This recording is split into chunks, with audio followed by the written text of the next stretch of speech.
హైదరాబాద్ శివార్లోని మొయినాబాద్ మండలం తోల్కట్ట విలేజ్లో ఏదైతే ఫామ్ హౌస్లో కోళ్ల పందాలు నిర్వహిస్తున్న సమాచారం మేరకు ఫిబ్రవరి 11వ తారీఖు సైబరాబాద్ పోలీసులు దాడి చేసి 84 కోళ్లతో పాటు 61 మందిని అరెస్ట్ చేసిన విషయం తెలిసిందే. ఈ కేసుకు సంబంధించి ఫామ్ హౌస్ ఇది విచారణలో భాగంగా పోలీసులు తమ విచారణలో భాగంగా ఈ farm house BRS party senior leader MLC Pochampally Srinivasa Reddy దాన్ని గుర్తించి ఫిబ్రవరి 13వ తారీఖు ఆల్రెడీ ఒకసారి నోటీసులు ఇవ్వడం జరిగింది.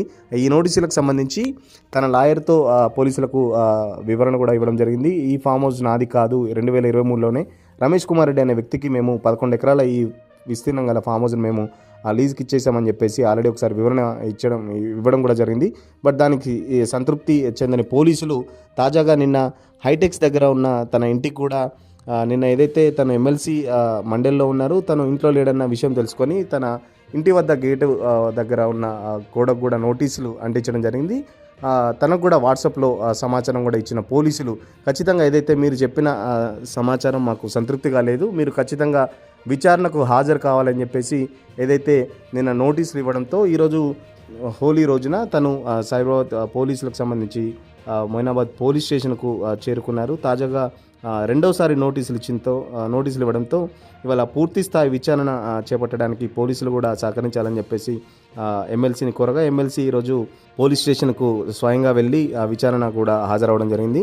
దీంతో ఎమ్మెల్సీ పోచంపల్లిపై గేమింగ్ యాక్ట్లోని 3-4 సెక్షన్లతో పాటు జంతువుల పట్ల క్రూరత్వం యాక్ట్ 1960 సెక్షన్ 11 ప్రకారం కేసు కూడా నమోదు చేశారు. ఫామ్ హౌస్లో తనిఖీలు చేసే సమయంలో 46 కోడి కత్తులతో పాటు betting coins, cards, cell phones కూడా పోలీసులు అయితే స్వాధీనం చేసుకున్నారు. అయితే ఫామ్ హౌస్ తనది కాదు, నేను లీజుకి ఇచ్చానని చెప్పేసి పోలీసులకు గతంలోనే చెప్పిన ఎమ్మెల్సీ లీజ్ డాక్యుమెంట్లు సైతం ఇంతకుముందుకే అందజేయడం జరిగింది. కాగా లీజు డాక్యుమెంట్లపై కొన్ని అనుమానాలు ఉండడంతోనే మళ్ళీ ఈరోజు విచారణకు కూడా ప్రత్యక్షంగా హాజరు కావాలంటూ ఎమ్మెల్సీకి నిన్న పోలీసులు నోటీసులు కూడా రెండోసారి ఇచ్చిన నేపథ్యంలో ఈరోజు మొయినాబాద్ పోలీసుల ముందట వ్యక్తిగతంగా హాజరైందుకు కూడా పోచంపల్లి శ్రీనివాసరెడ్డి వెళ్ళారు.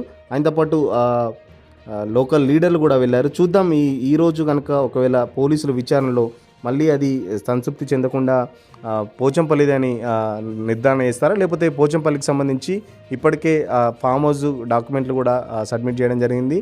మరో పక్కన పోచంపల్లి కూడా ఈ కేసుకు సంబంధించి మొత్తం వివరాలు ఇప్పటికే చెప్పాను పోలీసులకు సంబంధించి. చూద్దాం పోలీసులు మళ్ళీ నా మీద ఏమైనా ఇంకా ఏమైనా అక్రమ కేసులు పెడతారని చెప్పేసి కూడా పోచంపల్లి కూడా ఎదురు చూస్తున్న పరిస్థితి. ఎందుకంటే పోలీసులు అయితే ఇప్పటికే గతంలో కూడా ఇచ్చిన వివరణ సంతృప్తి చెందకనే రెండోసారి నోటీసులు ఇచ్చి స్టేషన్కి హాజరు కావాలని చెప్పడం నేపథ్యంలో పోచంపల్లి శ్రీనివాసరెడ్డి కూడా ఈరోజు పోలీస్ స్టేషన్కి స్వయంగా హాజరు కావడంతో ఒకంత టెన్షన్ వాతావరణం అయితే నెలకొందని చెప్పుకోవచ్చు.